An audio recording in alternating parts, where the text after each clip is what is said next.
그 다음에 이제 또 다른 의미로는, 자, 이건 좀 추상적인 그런 얘기를 하려고 해요. 제가 함수 공간이란 말을 한번 써볼게요. 자, 여러분들이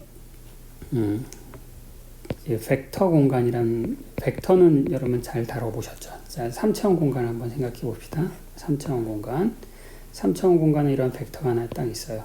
R 벡터가 있다. 그러면 우리가 3차원에서는 이가 X 성분, 그 다음에 내가 이제 요거를 X축이라고 하고, 얘를 Y축, Z축이라고 한다면은, 얘는,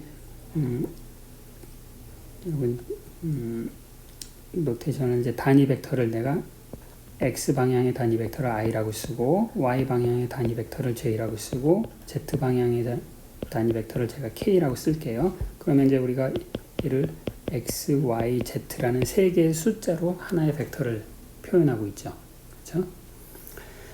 그러면 이제 이 벡터의 크기, 절대값의 크기가 어떻게 되죠? 이 벡터의 크기는 자기와 자기 자신의 내적이죠. 그럼 자기와 자기 자신의 내적하면 여기 항이 3개가 있으니까 얘를 이제 2개를 곱해서 전개를 하면 항이 9개가 나오네요. 그래서 제일 처음 나오는 게 I x제곱에 i와 i의 내적, 그 다음에 y제곱에 j와 j의 내적, 그 다음에 z제곱에 k와 k 벡터의 내적, 그 다음에 이제 크로스 텀들이 나오죠. 2배의 x, y의 i와 j 내적 뚱딴딴 이렇게 6개가 이제 더 쓰여지는데, 자, 여기서 이 나머지 6개는 전부 다 0이에요. 왜 그렇죠? 서로 다른 단위 벡터는 서로 수직이기 때문에 내적을 취하면 다 0이죠. 그리고 자기 자신 단위 벡터의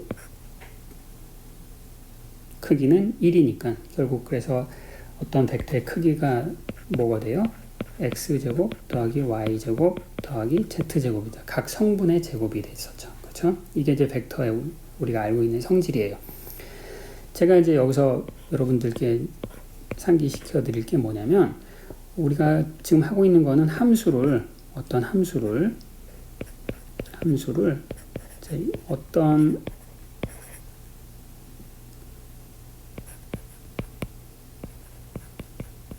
어떤 기준이 되는 그런 함수들의 조합으로 표시하고 있어요. 자, 그러면 여기서 여러분들 뭘 주목하시면 되냐면, 요것과, 자, 내가 어떤 임의 함수를 어떤 기준 함수들의 조합으로 표시하고 있죠. 사인, 코사인이라고 생각하셔도 좋습니다. 그런데 이 벡터 공간에서는 임의의 벡터를 어떻게 표시하고 있어요? 이런 기준이 되는 단위 벡터들 앞에 개수들을 곱해서 다 더하고 있잖아. 이게 지금 여기 이 구조랑 똑같은 거죠. 한번 비교를 해보세요. 어떤 벡터가 있는데, 어떤 벡터를 기준 벡터들을 도입한다면 기준 벡터 앞에 적당한 상수배를 해서 다 합으로 쓰고 있어요. 이것도 마찬가지죠. 임의의 함수를 기준함수, 지수함수 혹은 삼각함수들의 적당한 상수배를 해서 걔네들을 다 더해서 쓰고 있네요. 그러니까 상당히 이 형태가 유사하죠. 상당히 형태가 유사해. 근데 이게 단순하게 형태만 유사한 것이 아니라 본질적으로 상당히 그 둘의 본질이 거의 비슷해. 어떤 본질이라고 했냐면, 여기서 이제 어떤 단위 벡터의 내적이란 게 있었잖아요. 자, 단위 벡터의 내적. 우리가 벡터의 내적은 어떻게 알죠? 길이 곱하기 사이값 코사인이었죠. 자, 근데 자, 이유는 묻지 마시고 우리 함수들의 내적을 어떤 함수와 다른 함수의 켤레 복소수 함수를 곱해서 적분한다. 이걸 함수의 내적으로 한번 생각을 해봅시다. 그러면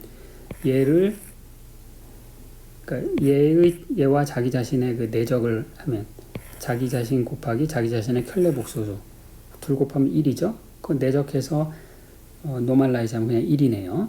그 다음에 서로 다른 거, 이런 것과 이런 것의 내적. 그럼 이제 이것과 exponential 마이너스 i m 파이 x 나누기 l. 그때 m은 n과 서로 다른 거. 이걸 곱해서 다 내적하면 서로 0이네요. 그러면 이 적분이, 그러니까 여기서는 이 벡터 공간에서는 여기서는 이 내적이라는 걸 사용했었는데 여기서 이제 이 적분을 사용했어요. 적분.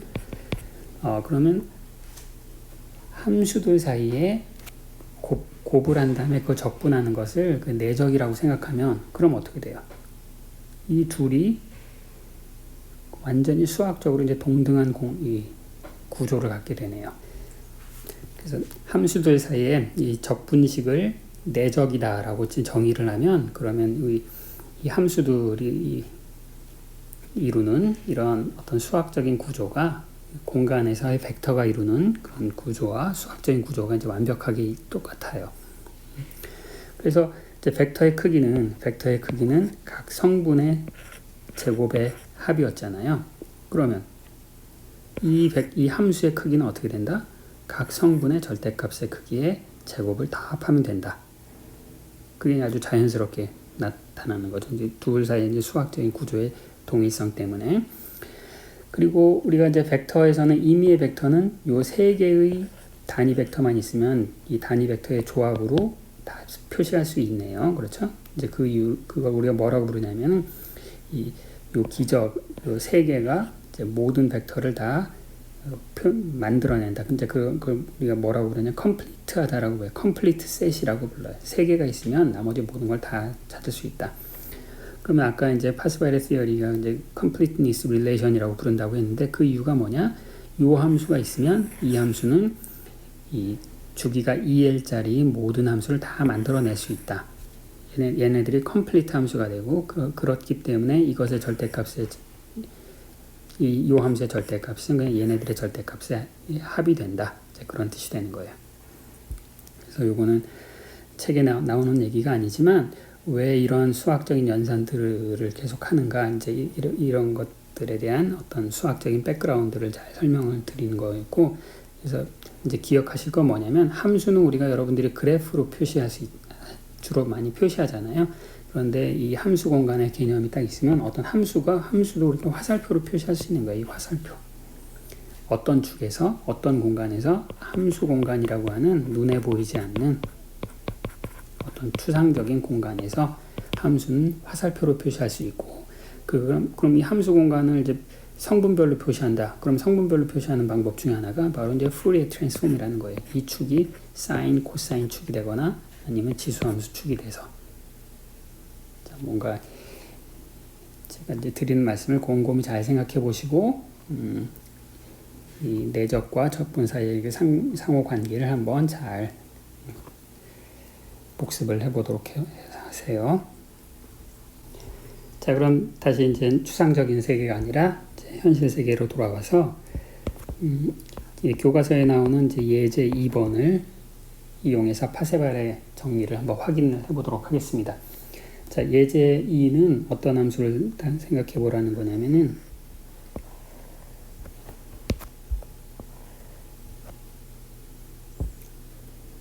주기가 2인 함수예요. 그래서 여기가 이제 1-1이고 이 구간 사이에서 함수값이 이제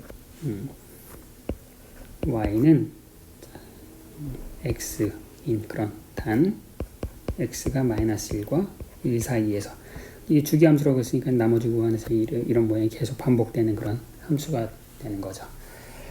자, 이 함수는 원점 대칭 함수네요. 원점 대칭 함수니까 이 함수는 우리가 이제 사인 시리즈로 전개할 수가 있겠네요. 그렇죠? 그래서 이 함수 y는 fx는 n이 1서부터 무한대까지 bn sin 주기가 이제 일반적인 주기는 2L로 표시한다라고 했죠. 근데 여기서는 주기가 2예요. 그러니까 L은 1이네요. 여기 원래 L분의 N 파이 X인데, 요 L이 이제 1인 거죠.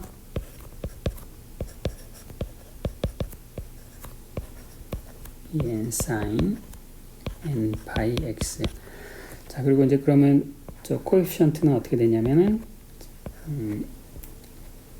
L분의 사인 시리즈 L분의 요거에서 0서부터 L 함수, 그 다음에 부속품. 이게 되는 거죠. 자, 이걸 또 앞에 이제 추상적인 그 함수 공간의 그거로 따지면은, 자, n번째 좌표는 어떻게 계산하느냐? 그 함수와 n번째 그 유닛 함수, 이걸 베이시스 펑션이라고 부르는데 그 둘 사이의 내적으로 구한다. 이제 이렇게 그런 말을 쓸 수가 있어요. 근데 아무튼 이 적분합시다. 지난번에 이 적분 한번 했어요. L은 1이니까 지난번에 이 적분 한번 했는데 제가 이제 fx는 x고 sin n 파이 x, 지난번에 요거 부분 적분을 하지 않고 하려다가 좀 엄청 이제 지저분한 계산을 했는데, 여기서 한번 부분 적분으로 한번 해볼게요. 부분 적분. 자, 여러분 이제 부분 적분, 저는 이제 고등학교 선생님한테 배웠던 그 말을 그대로 사용하고 있는데, 부분 적분하는 방법은 내가 얘를 큰이라고 부를 거고 얘를 작이라고 부를 거예요. 크다 작다는 이제 미분이냐 적분이냐 그런 의미예요. 그래서 제가 배운 방식은 뭐냐면 큰 마이너스 작은 걸 미분하라는 뜻이에요. 그 다음에 큰은 적분하라. 이거 적분하면 어떻게 되죠? 마이너스 n 파이 코사인 n 파이 x, 큰이니까 또 한 번 적분해야 되네요. 코사인 또 한 번이 아니라 적분한 걸 또 적어야 되고, 여기 dx 0, 1. 자, 이게 이제 제가 쓰는 방식. 큰, 작.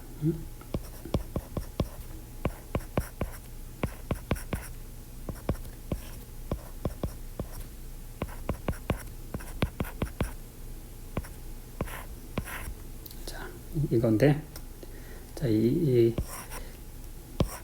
이런 이상한 말 하기 싫어가지고 지난번에 이제 다른 방식으로 계산했는데, 그냥 여기서 그걸 쓸게요. 그냥 여러분 나름대로 그냥 아는 방법대로 부분 적분하시면 돼요. 자, 그럼 이제 앞에 거는 먼저 x에다 1 대입하면은 마이너스 n 파이의 코사인 n 파이, 그 다음에 x에다 0 대입하면 0이네요. 요 앞에 0이 x가 있으니까요. 그 다음에 쟤는 이제 코사인을 한 번 더 하는 거니까 n 제곱 파이 제곱에 사인 n 파이 x의 1, 0.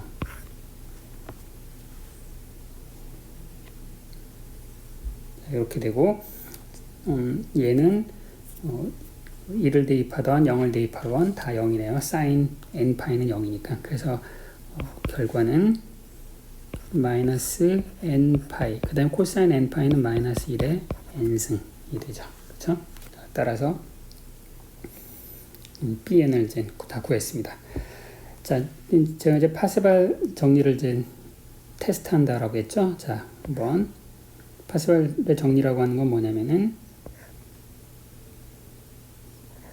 2L분의 1에 마이너스 LL fx 제곱 dx는 모든 그 풀의 코에피션트들의 제곱의 합인데, 여기서 사인 시리즈니까 이제 b들만 다 더하면 되죠. 자, bn 제곱.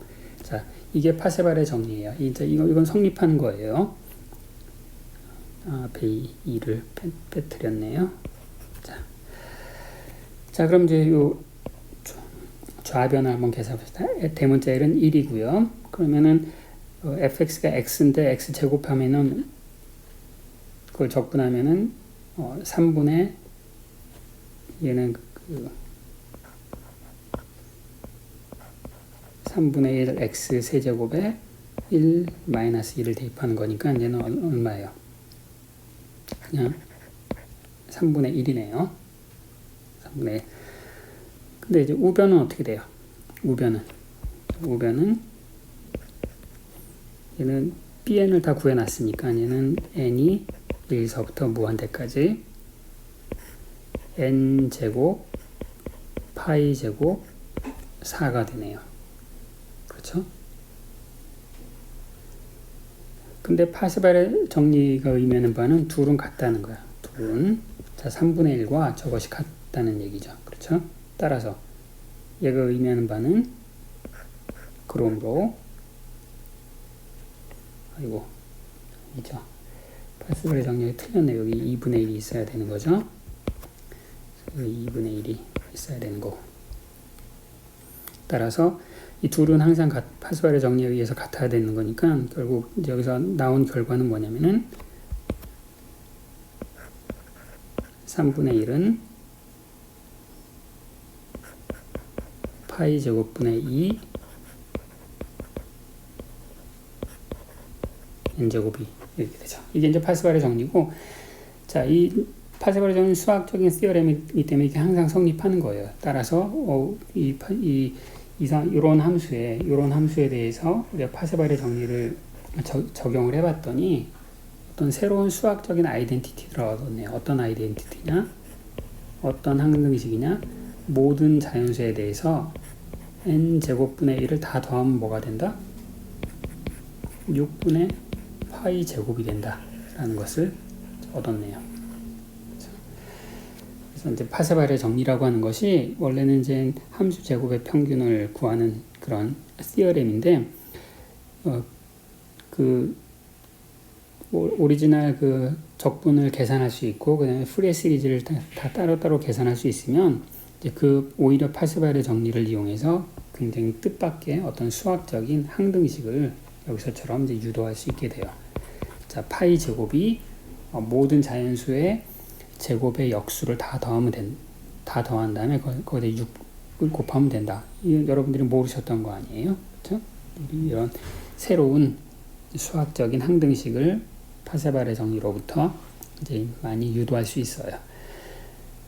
그래서 뭐 예를 하나 보여드린 거고, 역시 이제 11절에 예제들이 있는데 그 예제들을 몇 개 풀어보시면서 이런 파스칼의 정리의 의미를 잘 되새겨 보도록 하세요. 그러니까 예를 들어서 그 예제 5번에 보면은 지금은 이제 모든 정수의 제곱의 역수인데 홀수의 제곱의 역수를